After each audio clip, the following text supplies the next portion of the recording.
Armstrong number అంటే ఏమిటో తెలుసుకుంటారు మీరు. ఇప్పుడు ఆర్మ్స్ట్రాంగ్ నెంబర్ అంటే n అనేది n స్థానాల సంఖ్య, n స్థానాలు గల ఒక సంఖ్య అయినప్పుడు, n అనేది n స్థానాల సంఖ్య అయినప్పుడు ఆ సంఖ్యలోని ప్రతి అంకె యొక్క n ఘాతాల మొత్తం తీసుకుంటే అది ఆ సంఖ్య nకు సమానమైన nను ఆర్మ్స్ట్రాంగ్ నెంబర్ అంటారు.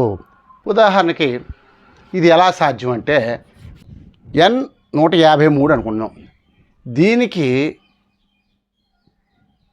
చూడండి n ఇది ఎన్ని స్థానాలు ఉంటే స్మాల్ n స్థానాలు, 1 2 3 స్థానాలు ఉంది. అదే 3 స్థానాలు కాబట్టి ఘాతంగా రావాలి. చూడండి దీనికి 3 ఉన్నాయి కాబట్టి 3 ఘాతం వచ్చింది. 1 ఘాతం 3, 5 ఘాతం 3, 3 ఘాతం 3. 1 ఘాతం 3 అంటే 1కి ఒక క్యూబ్ చేస్తే 1, 5 క్యూబ్ చేస్తే 125, 3 క్యూబ్ చేస్తే 27. ఇప్పుడు చూడండి 26, 27, 153. చూడండి మళ్ళీ అదే సంఖ్య వచ్చింది. ఇలా వస్తే ఆర్మ్స్ట్రాంగ్ నెంబరు అంటారు. మరొక n 371 అని తీసుకున్నాం. దీంట్లో 3 ఉంది, 3 స్థానాలు ఉన్నాయి. అది స్మాల్ n 3, వాటి యొక్క ఘాతం 3 అవుతుంది.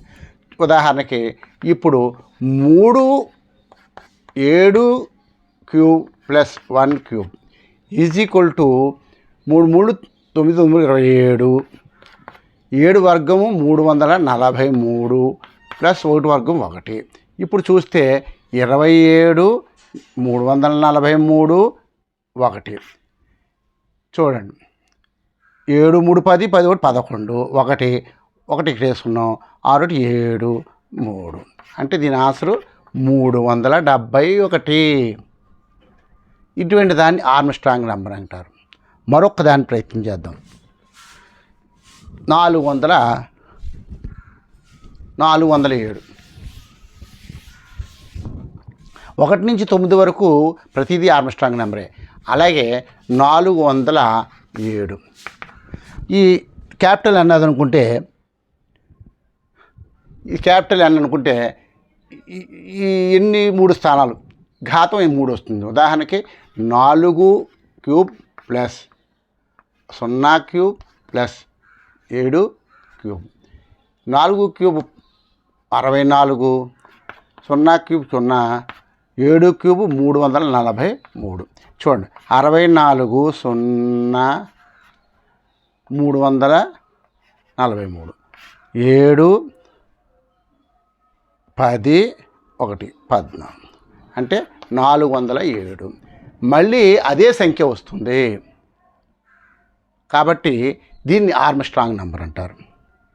ఇలా చూస్తే మీకు ఆర్మ్స్ట్రాంగ్ నెంబర్లు అనేకం ఉన్నాయి. మీరు కాలిక్యులేటర్తో ప్రయత్నించి చూడవచ్చు. ఉదాహరణకి 153, 370, 371, 407. అలాగే 4 అంకెల్లో 16 34, 82 08, 94 74, 54 748. ఇలా అనేకం ఆర్మ్స్ట్రాంగ్ నెంబర్లు ఉన్నాయి. మీరు ప్రయత్నిస్తే ఇవన్నీ ఆర్మ్స్ట్రాంగ్ నెంబర్లే. 3 అంకెలు ఉంటే క్యూబ్ చేయాలి, 4 అంకెలు ఉంటే పవర్ 4 వస్తుంది, 5 అంకెలు ఉంటే 5 పవర్ వస్తుంది. ఇలా ఆర్మ్స్ట్రాంగ్ ఛానల్ నెంబర్ ఉన్నాయి. ప్రయత్నించండి, ఖాళీని సద్వినియోగం చేసుకోండి. నేను చెప్పేవి నచ్చితే లైక్ చేయండి. నేను చెప్పేవి అలా కొనసాగించాలి అనుకుంటే సబ్స్క్రైబ్ చేయండి. అలాగే నేను చెప్పిన ప్రతిదీ కూడా మీకు ముందే నోటిఫికేషన్ రావాలంటే బెల్ ఐకాన్తో యాక్టివేట్ చేయండి.